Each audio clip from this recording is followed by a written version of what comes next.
Term to term rule, इसका ये formula आता है टर्म टू टर्म, यानी इसका मतलब होता है कि जो गिवन टर्म्स होती हैं उसमें डी को ऐड करें तो पिछली टर्म में डी को ऐड करें डिफरेंस को तो अगली टर्म निकाल देते हैं। यानी एक गिवन टर्म होगी तो उसमें से अगली टर्म निकाल देते हैं। इसको कहते हैं टर्म टू टर्म रूल, यानी गिवन टर्म में से नेक्स्ट टर्म। दूसरा होता है पोजीशन टू टर्म रूल, यानी पोजीशन हमें गिवन होगी, उस पोजीशन को लगा के हम नेक्स्ट टर्म निकाल सकते हैं। तो ये जो फार्मूला है a n is equal to a plus n minus one into d, ये इसी से निकाल दें। अब ये जो टर्म टू टर्म रूल है ये कब ऑथेंटिक होता है? जब हमें कोई एक टर्म या गिवन टर्म से हमें दूसरी टर्म निकालनी हो। फॉर एग्जांपल हम यहाँ पे क्वेश्चन नंबर लेते हैं 6 और यहाँ पे कहा गया कि फाइंड नेक्स्ट टू टर्म्स और फ्रॉम गिवन सीक्वेंस 2 वाओ 8 वाओ 14 अप टू सो ऑन। अब यहाँ पे देखें कि हमें पता है कि 8 में क्या इसका डिफरेंस जो है वो कितना आ रहा है। 8 माइनस 2 करें तो 6, 14 माइनस 8 करें तो अगेन 6, तो कॉमन डिफरेंस 6 है। तो इसका फार्मूला क्या होता है कि अगर यहाँ A1 है, ये A2 है, ये A3 है और हमने फाइंड करनी है नेक्स्ट 2, 3 के बाद A4 और A5, तो A4 क्या होगी? तो अगर हमने यहाँ पे A4 रखा है तो यहाँ पे क्या होगा 4 माइनस 1 3 प्लस D हमारे पास क्या है 6। A3 क्या है यहाँ पे 14 प्लस 6 इज इक्वल 20, तो ये है A4 टर्म। इसी तरह A5 फाइंड करनी है तो यहाँ पे A4 आएगा प्लस 6, तो A4 यहाँ पे हमने फाइंड की 20 प्लस 6 इज इक्वल 26, तो जो नेक्स्ट टर्म होगी वो 20 है और 26 है। तो जो ये जो टर्म टू टर्म रूल होता है वो हमें टर्म पिछली गिवन होगी तो उसमें से हम अगली निकाल सकते हैं। तो इस तरह से हमें जो गिवन सीक्वेंस है उसका पहले डिफरेंस फाइंड करेंगे और डिफरेंस हर अगली टर्म में पिछली टर्म में से डिफरेंस ऐड करते जाएं तो अगली आती जाती है। देखिए ये फार्मूला। अब करते हैं पोजीशन टू टर्म रूल कैसा है। ये था क्वेश्चन नंबर 6 और ये था टर्म टू टर्म रूल। और इसका जो सेकंड पार्ट है वो भी बिल्कुल ऐसे ही करना आपने। कैसे करना है कि a n is equal to a n minus one plus d, और उसमें जो सीक्वेंस गिवन होगा उसमें पहली जो है वो A1 है, दूसरी A2 है, A3 अगर हमने फाइंड करनी है A4 और A5, तो A3 को हमने यूज़ करना है यहाँ पे। ठीक है, A3 प्लस D जो हमें दोनों का फ़र्क निकाल के देखना, D जो है कॉमन डिफरेंस, तो उसमें जमा करते जाएं। A3 में D जमा करें तो A4 आ गई, A4 में D जमा करें तो A5 आ जाती है।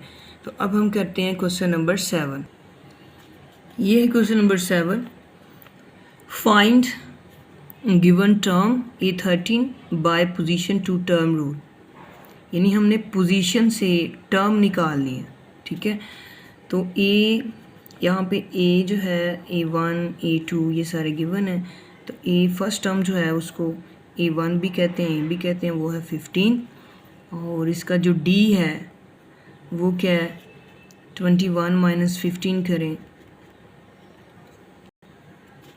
6, और यहाँ पे जो जनरल फार्मूला वो A n is equal A plus into n minus one into d. अब पोजीशन हमें क्या दी हुई है 13, यहाँ पे A13 लगेगा।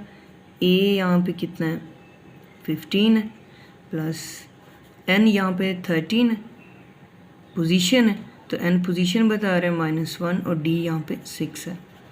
तो 15 प्लस 13 माइनस 1 12 to 6, और 15 प्लस 6 12 आर 72, ऐड करें 87। तो दिस इज दी A13।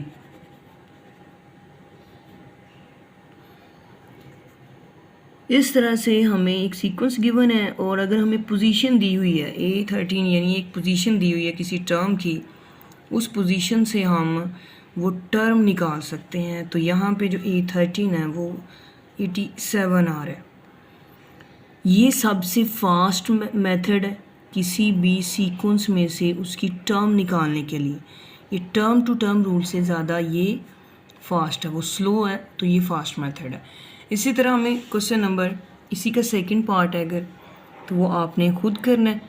2 और 9 और 16 और 23 अप टू A41। अब ये पोजीशन गिवन है और हमने इस पोजीशन से टर्म निकालनी, इसलिए इसको कहते हैं position to term rule. So do itself. इसी तरह का हम एक और एग्जांपल करते हैं कि जहाँ पे हमें पोजीशन गिवन हो और हमने टर्म निकालनी। फर्स्ट टर्म दी हुई है, डिफरेंस दिया है और ये है क्वेश्चन नंबर 8 और इसका फर्स्ट पार्ट है और हमने पोजीशन दी हुई है, हमने वो टर्म निकालनी है।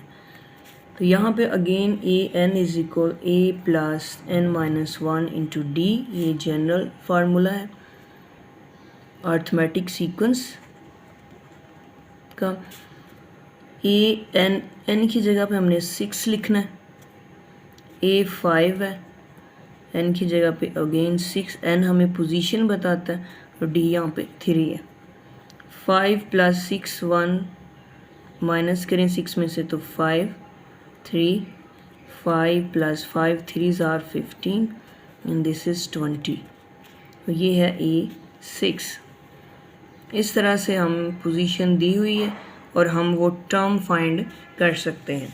इसी तरह की जो क्वेश्चन नंबर है इसका फर्स्ट पार्ट है और सेकंड, और यहाँ पे a इज़ इक्वल अगर 9 है, d इज़ इक्वल 3 है और A15 हमने फाइंड करनी है। 15 हमें पोजीशन गिवन है, तो again A15 is equal 9 plus 15 minus 1 into 3।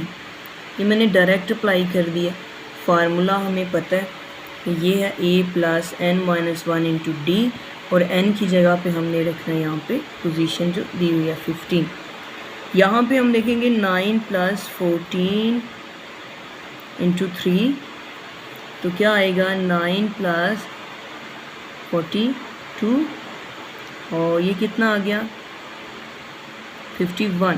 तो A15 इज़ इक्वल 51 है। तो इस तरह से हमें जो गिवन टर्म है अगर उसकी पोजीशन निकाली हुई है तो किसी भी टर्म की पोजीशन दी हुई है, हमने वो टर्म फाइंड करनी है, तो हम इसका डायरेक्ट जनरल फार्मूला लगा के फाइंड कर सकते हैं।